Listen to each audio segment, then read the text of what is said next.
बर' हारिनिफ्राय गिबिसिन आसाम आयेन आफादनि बुंथिगिरि जानो हानाय एबा बर'नि गोख्रों दैदेनगिरि मानगोनां बिस्वजित दैमारि बिथाङा कमनवेल्थ पार्लियामेन्टारि एस'सिएशननि मावफुं सोद्रोमा महरै भारत हादरनि थान्दै जाना अस्ट्रेलियानि सिडनीनि इन्टारनेशनेल कन्भेन्शन सेन्टाराव जानाय कमनवेल्थ पार्लियामेन्टारि एस'सिएशननि प्लानिं एन्ड रेभिनिउ दालाइ आफाद आरो मावफुं आफादनि जथुम्माफोराव दिनै बाहागो लायो।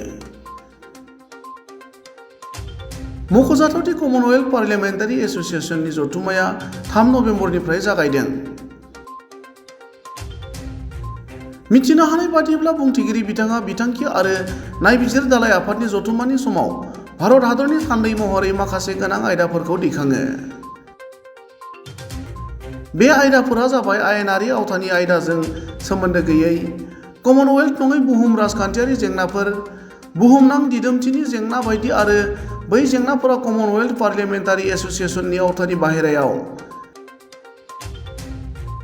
मावफुं कमिटिनि जथुम्मायाव भारतनि जानानै कमनवेल्थ नङै हादोरफोरनो अरायथा नोजोर होगिरिनि मान होनाय आरो कमनवेल्थ नङै हादोरफोरनो बेबायदि मान होनायनि बिथिङाव नेमखान्थिनि गोनांथिनि सायाव बुंथिगिरि बिथाङा बिबुंथि लाखियो।